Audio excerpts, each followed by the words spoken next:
buenas tardes y bienvenidos al Museo Agua y Tierra Interactivo, proyecto impulsado por Asociación Los Andes de Cajamarca, organismo corporativo de Yanacocha. El museo es un espacio para poder reflexionar sobre el medio ambiente y generar una responsabilidad sobre el medio ambiente, ¿no? Cómo nosotros, cada uno de nosotros, estamos cuidando, impactando en el ambiente y cómo debemos hacerlo de la mejor manera, ¿no? Hoy día se abre un nuevo espacio en el museo que se denominan Entrevistas MAT, y hoy día, que es Día Internacional de la Mujer y la Niña en la Ciencia, nos va a acompañar una gran científica, y aprovechamos también para dar un grato saludo, un fuerte abrazo a todas las mujeres y niñas científicas apasionadas por este tema. Hemos tenido y creo que vamos a seguir teniendo muchas mujeres en ese campo que están aportando bastante a la sociedad y al mundo. Así es que hoy día empezamos este nuevo espacio y para eso le doy pase a Erika Zabaleta, coordinadora del Museo Agua y Tierra Interactivo. Muchas gracias. Muchas gracias, Ricardo. Realmente es un honor hoy iniciar nuestra sección de Entrevistas MAT y qué más, con una mujer tan representativa y comprometida con el mundo de las ciencias. Hoy nos acompañará, ya lo dijo Ricardo, Nicole Bernet. Ella es una mujer que, además de comprometerse con el tema de la ciencia, sigue promoviendo espacios para poder generar el interés de este tema e incorporarlo en las venas de las niñas y las mujeres. Su compromiso y su trabajo es incansable. Nicole Bernet. Buenos días, doctora Nicole.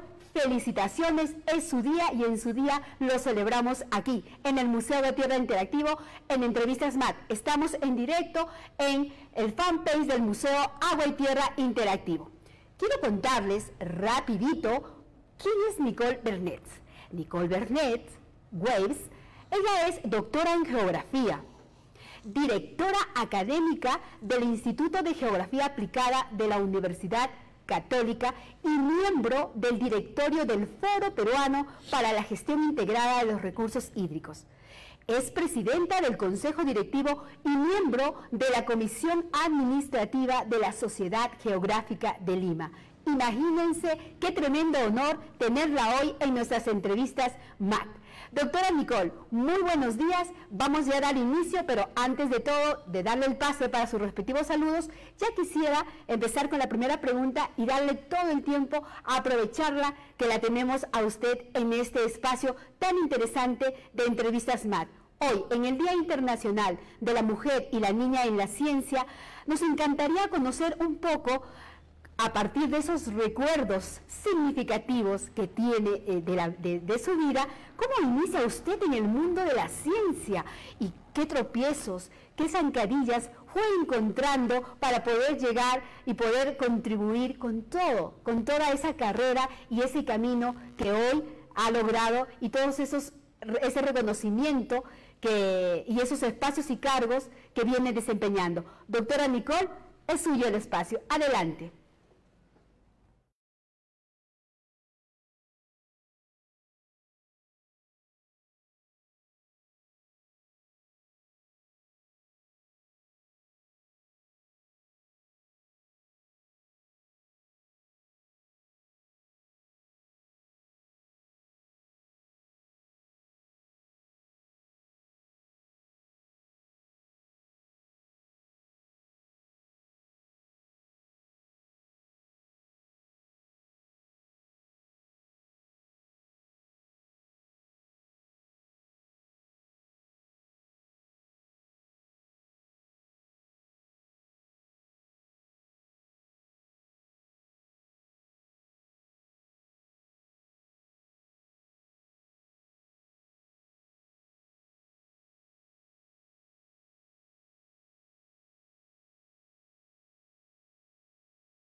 ¿no? Y cuando mi madre vino a buscarme el viernes, la Madre Superiora le dijo, lo sentimos mucho, les queremos mucho a su familia, no sabemos cómo decirle, pero no podemos aceptar su hija en nuestro colegio. Es peligrosa para, imagínese una niña de 5 años, para los demás. Y mi madre le dice, pero ¿qué ha hecho mi hija? Ha preguntado, hace demasiado preguntas y no podemos aceptar una niña que hace preguntas. Mi madre le dijo, no es problema, la vamos a retirar. Y luego, cuando me llevaron a la casa, se reunieron con mi padre, ella y conmigo. Y yo estaba jugando, la Madre Superior le había explicado, había tenido el porqué de mis preguntas, que era del estilo y por qué se obliga a rezar el Padre Nuestro a los que no creen, porque había compañeritas más bien, de origen judía y musulmanas. Éramos en un país multireligiones y con gran diversidades de nacionalidades. Y dice que siempre yo preguntaba ¿y por qué el pez así lo trataban y por qué eso? Y eso molestaba, preocupaba a los profesores mucho. Entonces, no había otra alternativa. Me pusieron en una escuela franco-árabe, una escuela donde venían todo el mundo, los campesinos venían la comunidad judía, venían la comunidad siciliana de Italia, en una escuela donde había 2 grandes aulas, una aula para los 3 primeros años de primaria y el otro aula para 3 últimos años de primaria. Y donde entonces aprendíamos todo. Aprendíamos cuando una víbora venía por el techo, se metía. Aprendíamos de las inundaciones. Aprendíamos de todo y se podía hacer pregunta. Y era aplicado porque nos hacían observar el entorno. Era mucho más interesante. Y ahí también he tenido el primer acercamiento a la geografía. Yo que quería ser como mi abuelo naturalista y mi madre me decía que no existía esta carrera en aquel tiempo más, ya descubrí que la geografía era esta puerta, esta ventana sobre el mundo que me permitía acercar a las rocas, a las piedras que yo amaba mucho, pero también a los animales, a las plantas y a las personas. Entonces, a menudo no son los colegios los más sofisticados que van a despertar las niñas, que les va a permitir valorar su creatividad, acercarse a la realidad. Pero son los colegios que están en zonas más remotas que permiten eso. Obviamente, para mi familia, yo no, para la familia de mis primos, mis primas, yo he sido la que no había podido quedarme en el gran colegio. ¿Quiere que le cuente un poco de cómo algo más? Adelante, doctora Nicole. Todo el público está muy interesado en cada uno de los detalles que nos viene comentando de su experiencia. Así que, adelante. Adelante, doctora Nicole. Todo el público está muy interesado en seguir conociendo un poco de su experiencia y cómo empezó usted en el mundo de la ciencia. Adelante.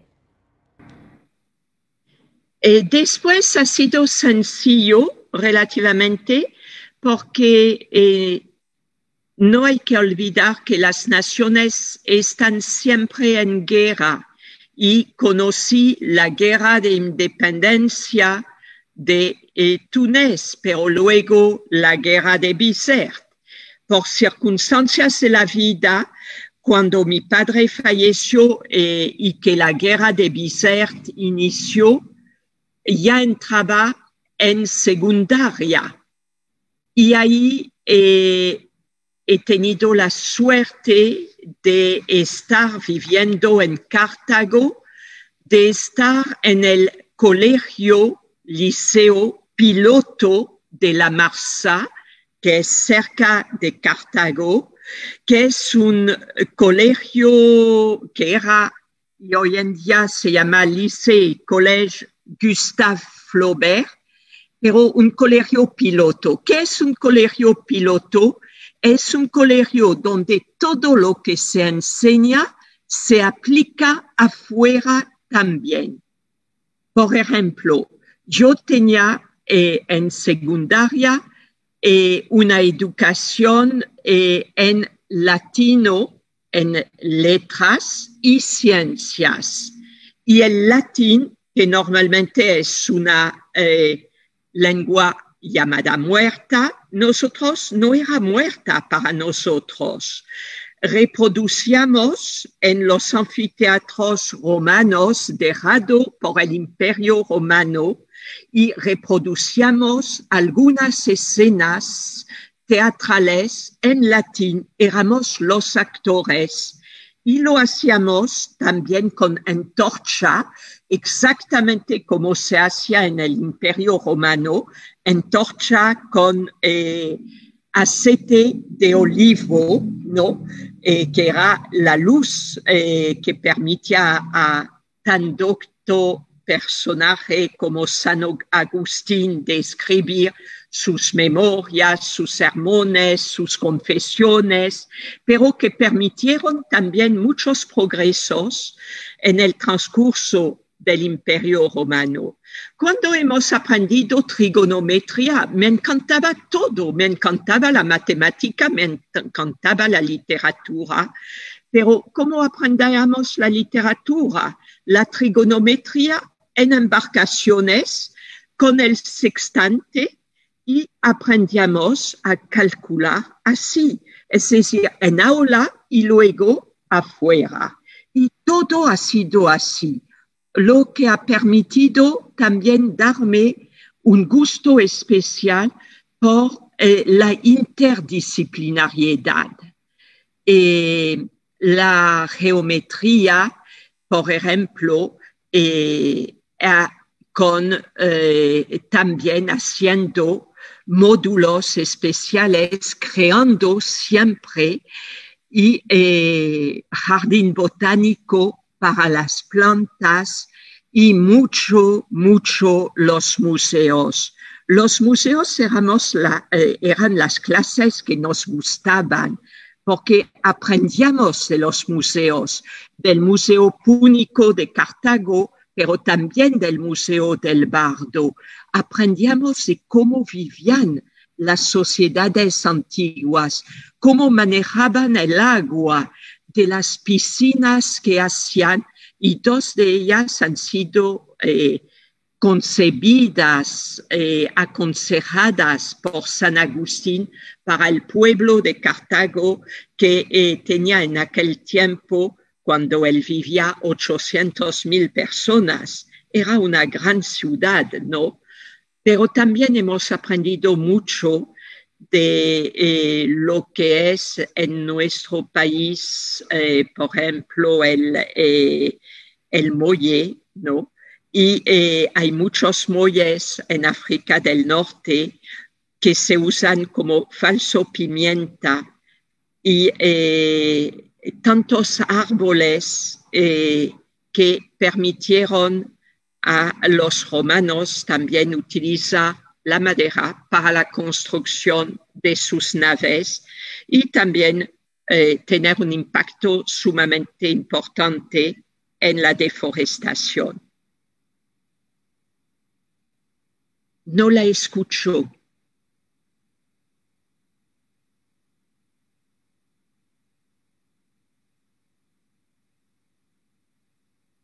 Entonces, eso ha sido para nosotros sumamente importante y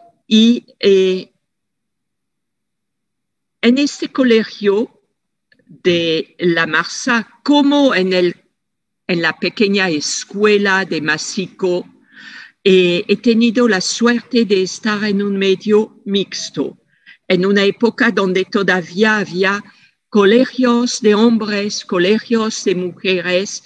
Eso era un colegio piloto, entonces un colegio mixto, donde había pocos alumnos por clase y donde había competitividad sana, cada uno tratando de superarse, no por los premios que ganábamos siempre a final del año, todos, pero por crear algo, por crear un módulo apropiado, por avanzar en algo, por concebir algo que podría ayudar también a los demás. Me recuerdo especialmente de mis clases de geografía, historia, de geografía, del cuidado que tenía el profesor en hacernos hacer mapas. Y nos decía siempre, un mapa es para comunicar, tiene que ser muy legible, pero cuando quieren comunicar, tienen que ser un buen motivo, tienen que comunicar para ayudar a los demás. Aquí en Túnez era un país de muchas brechas, ¿no? Y comunicar era comunicar, por ejemplo, dónde eran las zonas de mayor sequía, comunicar cuáles eran las plantas, las plantaciones que podían ser más amigables para luchar contra la sequía, ubicarse a nivel de parcelario, a ciertas escalas, a otro nivel más global. Y ahí hemos entrado poco a poco en esos mapas para el desarrollo, mapas para personas que no tenían la suerte de tener una educación secundaria, pero donde desde la secundaria aprendíamos a dialogar con todos. Me recuerdo de experiencias cuando había sequía sumamente fuertes, donde se usaba la penca de la penca de esos cactus que siempre se sembraba en borde de las huertas, ¿no? Y donde hay una fruta que aquí también los encontramos, ya no me viene a la mente el nombre, pero los encontramos en los mercadillos, los mercados, también las tunas, los tunales, ¿no? Y había que cortar la penca en dos, en su sentido más largo, para cubrir todas las hortalizas con esta penca. la penca sudaba y daba agua a las hortalizas. Teníamos muchas experiencias que permitían en las escuelas de enseñar algo que se podía reproducir a otra escala. ¿Cómo hacer para luchar contra las inundaciones? No solo para las casas haciendas y no solo para las casas grandes, los huertos o los huertos de frutales o jardín de hortalizas. El papel del ciprés, que ayudaba, porque el agua venía, Túnez es un país donde hay tempestades violentas en momentos en el otoño, ¿no? Temporales fuertes, y el agua de las quebradas de los wadis venían con muchos sedimentos. Los sedimentos, los troncos de los ciprés los retenía, pero el ciprés, cuando se siembra uno al lado del otro, forma como un terrido también, que ayuda a que no se pierdan las hortalizas y no se pierdan los frutales. Y cómo mantener un badén, etc. Aprendíamos 1000 cosas en la escuela y luego en el colegio, en el liceo piloto. La comunicación era importante a nivel de idioma. Túnez se hablaba principalmente francés, pero se hablaba árabe también. Y cuando era pequeña, indudablemente, yo sabía hablar árabe. Era normal, no sabía escribirlo, pero hablar, manejarme, era algo normal. Éramos atentos también a toda la diversidad, al respecto del otro. Cuando uno está educado en libertad, cuando uno es pequeño, pero que los adultos respetan y promuevan la creatividad. También a la par de la creatividad está el respeto por el otro, por todos los otros. Y creo que ahí ha sido también un momento muy importante en mi vida que me ha preparado a vivir en otros países como la India, Tailandia, Filipinas. Me ha abierto muchas puertas gracias a esos primeros pasos donde uno sabe que es un gran ignorante, que la ciencia se descubre poco a poco gracias a los demás. Es como una inmensa manta tejida de distintos lados, con esfuerzos múltiples que se va sumando. Y niño es importante. La niña no puede ser excluida. De pronto, esta educación tan libre ha marcado también este país, porque contrariamente hoy a muchos países musulmanos, Túnez tiene muchas libertades. A nivel de los museos ha guardado esta práctica y esta fascinación por los museos. El niño tiene que crecer cada vez creciendo en su fascinación por todo tipo de museo. Y obviamente un museo interactivo como es el MAT, ¿no?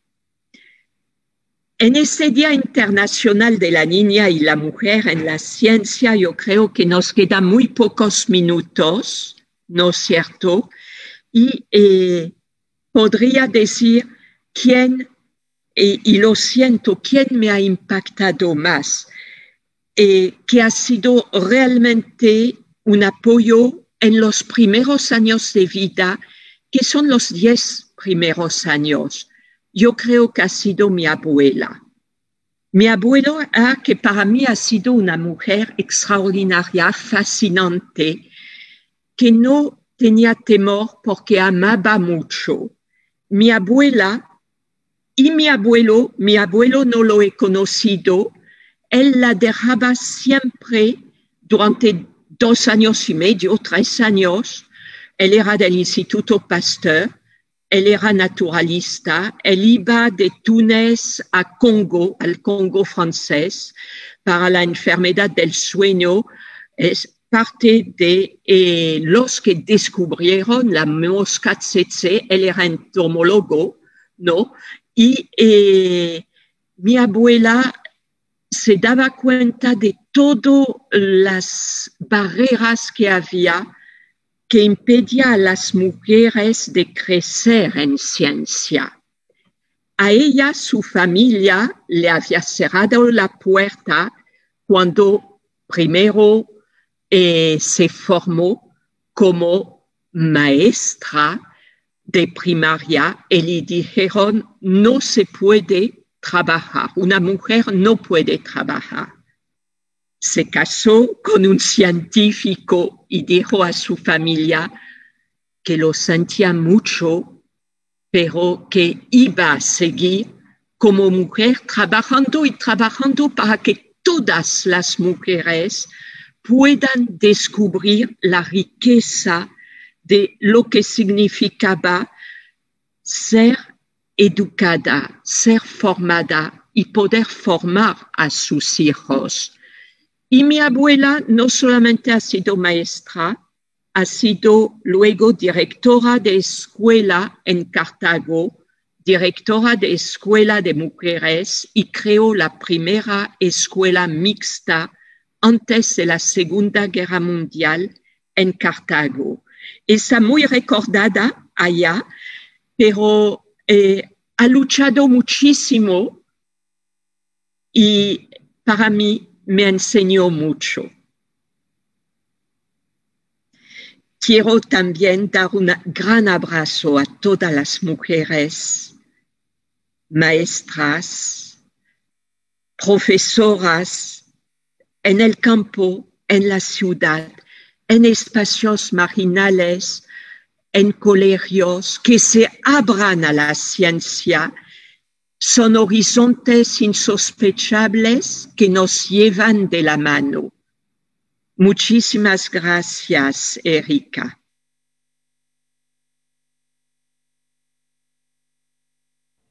Muchas gracias, doctora Nicole. Realmente nos ha hecho soñar, imaginarnos por esas aventuras desde su infancia hasta las experiencias que ha tenido también con su abuelita. Y qué lindo, porque cuando la pregunta que se soltó y que habíamos coordinado era ¿qué mujer admira usted en el mundo de las ciencias?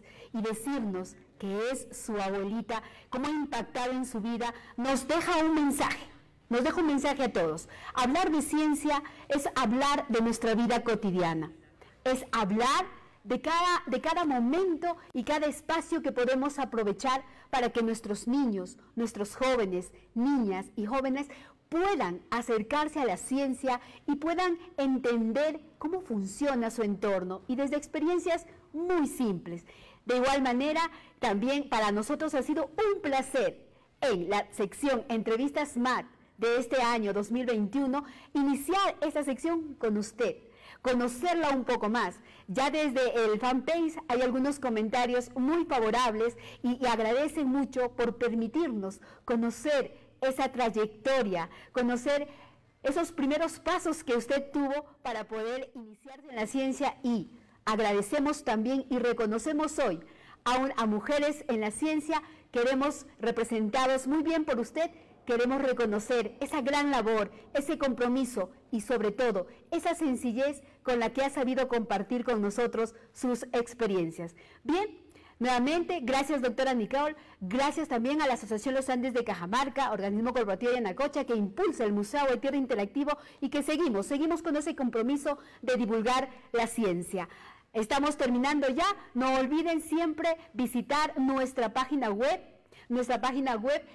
matinteractivo.p y además también nuestro fanpage, Museo Agua y Tierra Interactivo. Muchísimas gracias por acompañarnos y esta entrevista queda grabada también en nuestro Face, así que los que quisieran repetir, reescuchar y seguir conociendo a la doctora Nicole Bernet, una mujer de ciencia, pueden por favor hacer clic en el fanpage del Museo de Tierra Interactivo. Muchas gracias por su atención y por acompañarnos. Hasta nuestra próxima edición de Entrevistas MAT.